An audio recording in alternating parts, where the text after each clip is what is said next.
Inequality, inequality, inequality.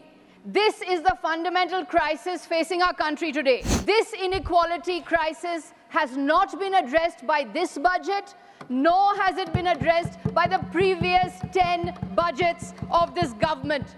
This government is pushing us into the inequality trap, what I call the inequality trap. The Paris-based World Inequality Lab has said in its 2024 report that India's Billionaire Raj has replaced the British Raj. India in 2024 is more unequal than it was under colonial rule in the 1920s. Budgets need to be about real people, real India, real issues, not about fantasy land, not about Disneyland. Srimati Sagarika Ghose. Thank you, Honorable Chairman, sir. I rise to speak on behalf of my party, All India Trinamool Congress, on the union budget presented by the Honorable Finance Minister. Honorable Chairman, sir, inequality, inequality, inequality. This is the fundamental crisis facing our country today. This inequality crisis has not been addressed by this budget, nor has it been addressed by the previous 10 budgets of this government. The government is constantly telling us it is pushing us into more and more growth, but it is pushing us into more and more inequality. This government is pushing us into the inequality trap, what I call the inequality trap. Sir, the Paris-based World Inequality Lab has said in its 2024 report that India's Billionaire Raj has replaced the British Raj. The Billionaire Raj has replaced the British Raj. India is more unequal now than it was in the 1920s, in the colonial period. Honorable Chairman, I want to repeat that. India in 2024 is more unequal than it was under colonial rule in the 1920s. That is the catastrophe of inequality facing us. That's why budgets need to be about real people, real India, real issues, not about fantasy land, not about Disneyland. Here are some facts about inequality, sir. The top 1% of India controls 40% of the country's wealth. Real earnings of regular salaried and self-employed have declined or remained stagnant.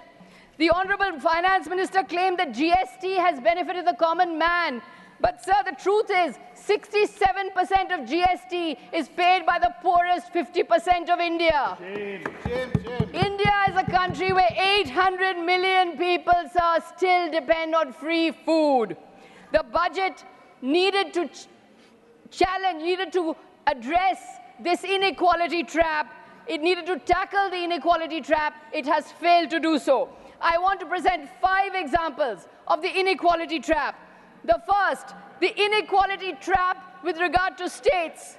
The second, the inequality trap with regard to rural areas. The third, the inequality trap with regard to jobs. The fourth, the inequality trap with regard to wealth and income. And the fifth, the inequality trap with health and education. The states. First, the inequality trap on states. Sir, this is a union budget meant for 28 states, 8 union territories. Yet the specific focus on Andhra Pradesh and Bihar shows that this government is looking to appease its newfound allies. Look at the allotments made for Andhra Pradesh, the allotments made for Bihar, the huge financial package for Andhra Pradesh. We wish the people of Bihar and Andhra Pradesh the best, but can you discriminate against some states and make special provision only for 2 states simply because you have forged a coalition with these states at the center? This is the same government, sir. I have to remind you, this is the same government that went back on its promise of special status for Andhra Pradesh and Bihar. Now, for political convenience, the government is bestowing largesse on these states. This unequal allotment is against constitutional democracy. It is constitutionally immoral. It is ethically repugnant. It is economically ruinous. This is not cooperative federalism. This is discriminatory federalism. The finance minister talked about Purvodaya, look east, act east. But what is the government doing in the largest state of eastern India? Bengal is under siege. Bengal is facing an economic blockade. Bengal has not received Narega funds since December 26, 2021. Bengal has not received Narega funds. A massive over 1 lakh crore is due from the center to Bengal. The FM talked about PM Awas Yojana, but for Bengal, funds have been withheld under the PM Awas Yojana for 11 lakh sanctioned homes. 7,000 crore has been withheld from Bengal under the National Food Security Act simply because the center wants certain pictures and logos on those centers. Why this economic siege of Bengal? It's not just Bengal, sir. My friends from the DMK are here. It's about Tamil Nadu. It's about Karnataka. It's about Kerala. My friends from the Shiv Sena Uddhav Thackeray faction are here. It's about Maharashtra. Every citizen, whether from Manipur to Maharashtra to Punjab to Kerala, has equal rights to the funds of the government of India. Why is the federal spirit being compromised? What is needed, sir? I want to make a suggestion. What is needed is a time-bound, transparent audit of all the centrally sponsored schemes of the center. Will the government give an assurance to this House of a transparent, time-bound audit of all centrally sponsored schemes across states? Second example of the inequality trap. What is this? Second example of the inequality trap. The inequality trap in the rural areas. So when the government is asked about a legal guarantee for minimum support price, the government's economic managers say this will cost 17 lakh crore. Honorable member, I urge the parliament to control his member. This is not the way to run. Please take your seat. This is not the way. Why are you interrupting? Sir, no viability. Why are you interrupting? I don't appreciate interruption. This will not happen. It will not happen from either side. Please go ahead. She is making her point. Sir, and it's a well-prepared speech. We may agree, we may not agree. Go ahead. So when the government is asked about the legal guarantee for the minimum support price, the government's economic manager says we can't do this, it will cost 17 lakh crore. But what about the fact that in 2019, the government gave corporate India a tax relief of 1 lakh crore losses per year? So the Home Minister is urging people to invest in the stock market, but the poor laborer in Bengal waiting for his Narega wages does not get his Narega wages. No practical step has been taken in this budget to make agriculture buoyant. Allocations to agriculture and allied sectors have been reduced to only 3.15% of the total budget. Subsidies on fuel, food and fertilizers have been slashed. No permanent structure has been created for debt relief for the farmers. When farmers agitated for minimum support price, the government refused to dialogue with them. Sir, do you know, Honorable Chairman, sir, that just this year alone, 1,200 farmers in Maharashtra have committed suicide. They have lost their lives. Why does the finance minister not recognize this reality? Today, in spite of the Jal Jeevan Mission hype, 22.5% of rural households only have access to piped water within their plot and yard throughout the year. The third example, sir, of the inequality trap, jobs and unemployment. It's taken 10 years for the government to wake up to the reality of unemployment. That Amrit Kal and Viksit Bharat cannot happen without Rozgar. In this speech, the Honorable Finance Minister mentioned employment 23 times. In 23-24, she had mentioned employment just 3 times. At last, she has mentioned the word employment. This is what a rebuff from the voter can do. Since the 2020 lockdown, millions have lost jobs, but the government is in a Sabchangasi mindset. The internship and skilling program is simply not good enough. It is way too inadequate. It does not address the scale of the problem. a centrally sponsored scheme for providing paid internship opportunities in 500 top companies, or some rupees as benefits to first-time employees is pure advertising and tokenism. It is not going to solve this mammoth problem of unemployment. So 42% of graduates under the age of 25 can't find a job. The youth make up 80% of India's unemployed. This year, as the Honourable Member, Mr. P. Chidambaram, also said, 47 lakh applied for 60,000 constable jobs. 27,000 applied for 600 jobs in Air India. There has been no massive push on education to make sure that money is pumped into education, without which lakhs of Indians will remain unemployed. So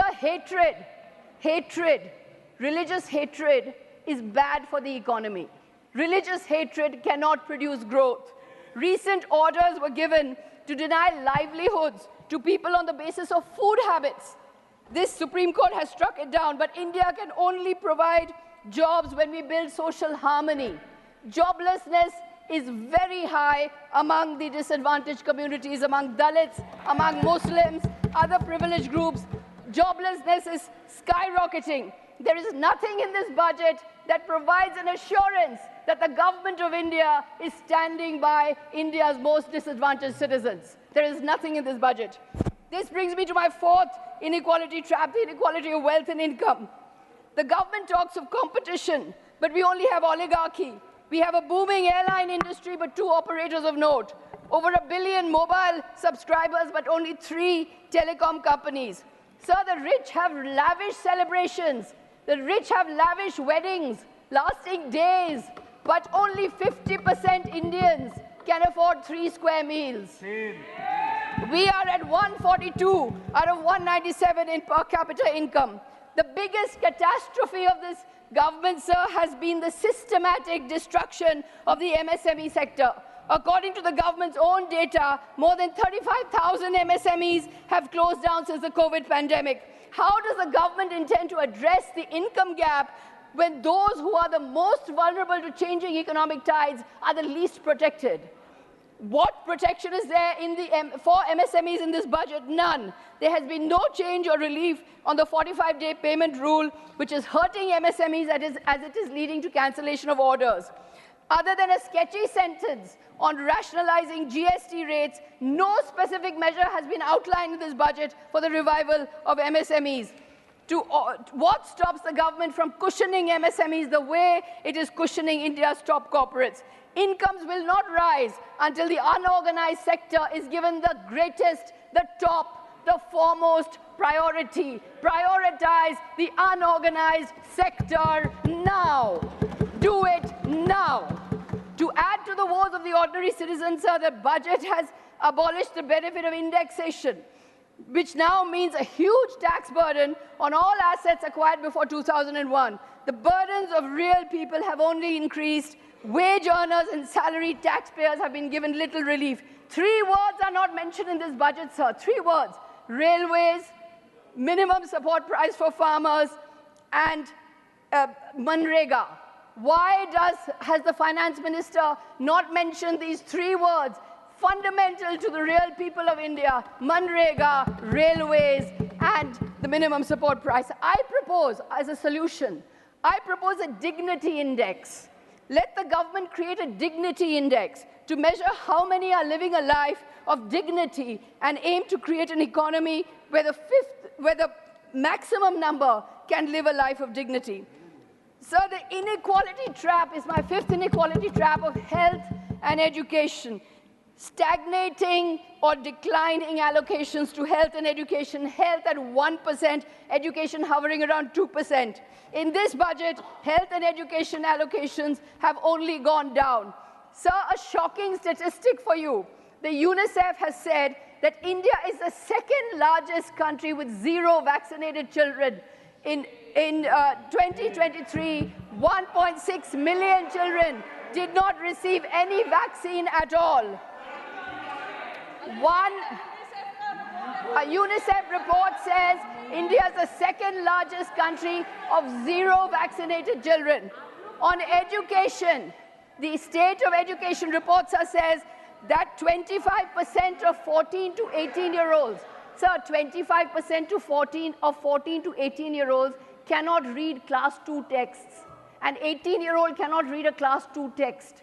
That is the reality of education. The budget shows no awareness of this demographic disaster that is threatening to take over our demographic dividend. Sir, Amartya Sen has said economic development cannot be sustained without an educated and healthy workforce. A budget is much more than just numbers. A budget should reflect the ideals of this august House.